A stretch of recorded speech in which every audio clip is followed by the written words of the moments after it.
Nama saya Ahmad Dardiri, asal Cilacap. Itu kampungnya dulu di Kampung Salebu, Kecamatan Majenang, Kabupaten Cilacap.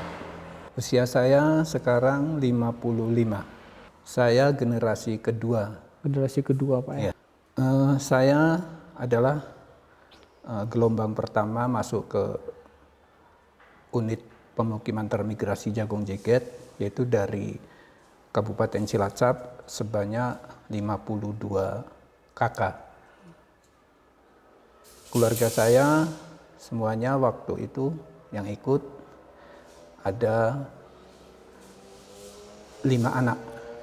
5 anak, Pak Ya, orang tua dan ibu, adik bapak saya. Iya. Keluarga adik bapak saya itu kalau tidak salah 6 atau 7. 6, 7, Pak ya.